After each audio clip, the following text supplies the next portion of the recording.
रामकृष्ण रे मैत्रिणींनो, स्वागत आहे आपल्या सर्वांचे। आजच्या व्हिडिओत मी तुम्हाला ट्रिपल अस्तरचं ब्लाऊज दाखवणार आहे। म्हणजे नेट, तसं सिल्क आणि कॉटन असे 3 लेअरमध्ये आपण कापड याच्यासाठी वापरमध्ये घेणार। आणि हे जे ब्लाऊज आहे ते ब्रायडलच्या लेहंग्यावरचं आहे। जेव्हा असे डिझायनर गळे येतात ना, तेव्हा त्यांची गळाची रुंदी चेक करायची आणि मगच आपल्याला ब्लाऊज कटिंगला घ्यायचं आहे। तर मी गळ्याची रुंदी चेक करत इथं बरोबर सर्वप्रथम मी फ्रंट पार्टची कटिंग करते, कारण फ्रंट बंद ठेवायचा आहे आणि बॅक ओपन असणार आहे।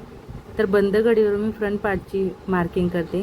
उंची प्लस 1 इंच घ्यायचं आणि खाली अर्धा इंच एक्स्ट्रा घ्यायचा आहे। हा 1 इंच आतमध्ये घेतलेला आहे मी, पुढचा जो मुंड्याचा आकार असतो तो देण्यासाठी। टक्स पॉइंट लावलेला आहे व्यवस्थित, त्यानंतर मुंड्यामध्ये क्रॉस केलेला आहे आणि पॉइंट टू पॉइंट आता आपण इथं प्रिन्सेस कटचा आकार बनवून घेणार आहेत। तर बघा, खूपच व्हिडिओ मी तुमच्यासोबत ब्रायडलचे ब्लाउजांचे शेअर केलेले आहेत।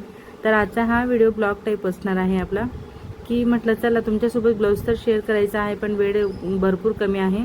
मग शिवत असताना मी थोडा लावून दिला मोबाईल, म्हटलं चला जेवढं शूट होईल तेवढं तुमच्यापर्यंत शेअर करते, की जेणेकरून तुम्हाला पण आयडिया मिळेल। आता तुम्ही वर्कवाला जो पीस आहे तो बघितला असेल, तर मी सेम त्या पीसवर जसं वर्क आलेलं आहे त्याला मॅच होईल अशा पद्धतीने प्रिन्सेस कटची इथं मार्किंग केलेली आहे। ठीक आहे, वेस्टेज टक्स आपला एवढा 2.5 इंचाचा निघालेला आहे। अशा पद्धतीने आपल्या फ्रंटमध्ये एवढे एक्स्ट्राचे मार्जिन वाढत असते। डायरेक्ट कापडवर कटिंग करतोय म्हणून अशा पद्धतीने मी इथं मार्किंग करून घेतलेली आहे। तुम्ही आधी पेपरवर कटिंग करा नवीन असणार तर, आणि मगच तुम्ही कापडवर कटिंग करायला घ्या। डायरेक्टली जर का कापडवर कटिंग करत असणार आणि काही गडबड झाली तुमच्याने, तर मग परत तुमचं कापड खराब नको व्हायला यासाठी। तर इथं बघा माझं कॉटनचं तसं सिल्कचं कट झालेलं आहे।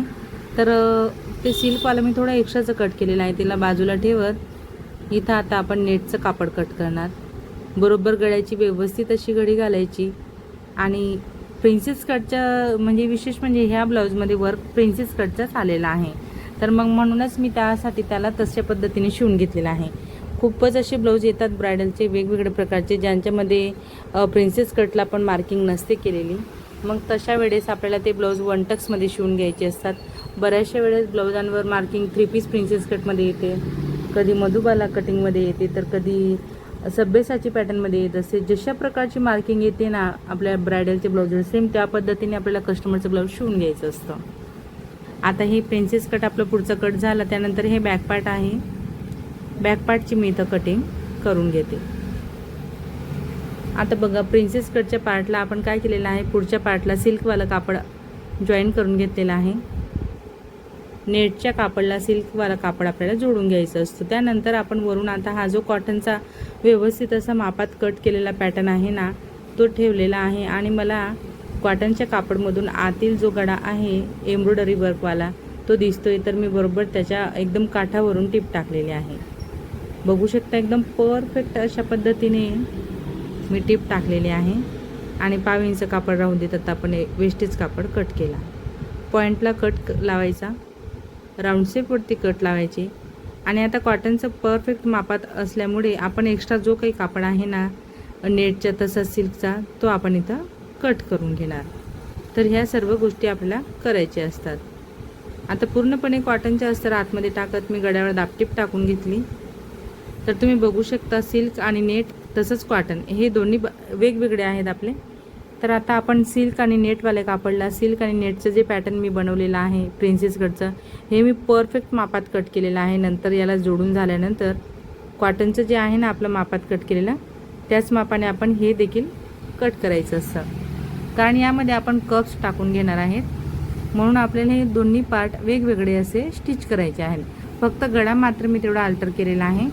बघू शकता कॉटनची लेअर बाजूला आणि वरची लेअर बाजूला आहे। इथं आता मी बरोबर 5.5 वरती पॉईंट लावलेला आहे। आणि जो जॉईंट मार्जिनवाला पार्ट आहे ना, तिथं बरोबर आपण 5.5ला पॉईंट लावला आणि हे कप्स जे आहे त्यांची अशी घडी घालत याला सेंटरला पॉईंट लावलेला आहे। आता जिथं कप्स आपल्याला अटॅच करायचे आहे तो पॉईंट डायरेक्ट आपण दाब खाली ठेवलेला आहे आणि कप्सचा जो मेन पॉईंट आहे तो त्यावर ठेवायचा आहे। एवढाच आपण कप्स आपल्या इकडे तिकडे सरकायला नको, याची तुम्ही स्वतः काळजी घ्या, म्हणजे तेव्हाच तुम्हाला फिनिशिंगमध्ये ते लावता येणार आहे आणि ब्लाऊज देखील मग तेव्हा आपलं छान येत असतं। तर हे बघा आपले हे जे कप्स आहेत ना, हे मी फक्त आणि फक्त कॉटनच्या अस्तरवर लावून घेतले. बघू शकता मी कशा पद्धतीने लावून घेतले आणि त्यावरून आता आपल्याला हा वाला जो पार्ट आहे तो असा टाकून घ्यायचा आहे. किती सुंदर फिनिशिंग आलेली आहे. आपला ही ब्लाऊज आपण प्रिन्सेस कटमध्ये शिवून घेतोय. आता अस्तर आणि मेन जो कापड आहे तो आपल्याला एकमेकांशी स्टिच करायचा आहे. स्टिचिंग करत असताना आपल्याला कप्सवर हात ठेवायचा, एकदम फ्लॅट करायचं कप्सला, तेव्हाच आपल्याला हा जो पार्ट आहे तो व्यवस्थित असा स्टिचिंग करता येत असतो. म्हणजे अस्तर आणि मेन कापड एकमेकांना एकदम परफेक्ट आपल्याला मॅचिंग करून घ्यायचं आहे. आता टिप टाकल्यानंतर आपण खालील जो कमी जास्त पार्ट आपला झालेला आहे ना, तो सारखा करायचा आहे आणि इथं कमरपट्टी लावायची आहे.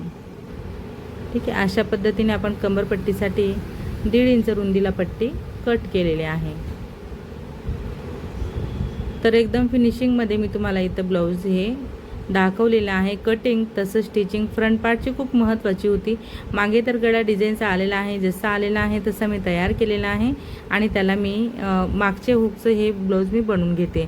त्यानंतर स्लीव देखील जेवढ्या वर्कच्या डिझाईनचे होते आणि तर बऱ्याचशा ब्रायडलला एकच नाद असतो की लांब स्लीव, मग वर्कवरती राहत नाही आणि प्लेन बाही येते, मग ते काही चांगलं वाटत नाही. म्हणून याच्यात जेवढा वर्क होता तेवढ्याच मी या ब्लाऊजमध्ये बाह्या बनवलेल्या आहेत.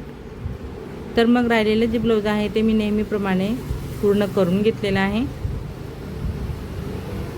त्यानंतर फिटिंग वगैरे तुम्ही बघू शकता. बाहीला अस्तर लावलेलं नाही, एकदम मस्त असं फिनिशिंगमध्ये शिवून घेतलेलं आहे. तसंच पूर्ण ब्लाऊज तयार झाल्यानंतर मी याला लटकनवाली लेस लावलेली आहे. तर मग मैत्रिणींनो, आजच्या ह्या व्हिडिओत मी तुम्हाला खूप सुंदर असं ब्रायडलचे ब्लाऊज दाखवलेलं आहे. ट्रिपल अस्तरमध्ये विथ पॅडेड ब्लाऊज आहे. कप्स कसे अटॅच करायचे याची सविस्तर माहिती तुम्हाला दिलेली आहे. आजचा हा जो काही व्हिडिओ आहे तो तुम्ही माझा पूर्ण शेवटपर्यंत बघितला, त्याबद्दल तुमचे सर्वांचे खूप खूप धन्यवाद. असेच माझे व्हिडिओ बघत चला व मला सपोर्ट करा. व्हिडिओ आवडला असेल, थोडा जरी फायदेशीर वाटला असेल तर मात्र व्हिडिओला नक्कीच लाईक करा, शेअर करा, कमेंट करा. चॅनलवर नवीन असणार, पहिल्यांदाच बघत असणार तर चॅनलला नक्की सबस्क्राईब करा. सोबत बेल आयकॉनवर क्लिक करून ऑलवर सेट करा रोजचे असे छान छान व्हिडिओ पाहण्यासाठी. चला तर मग भेटूया आपण पुढच्या एक छान अशा व्हिडिओत आणि नवीन डिझाईनसोबत. धन्यवाद.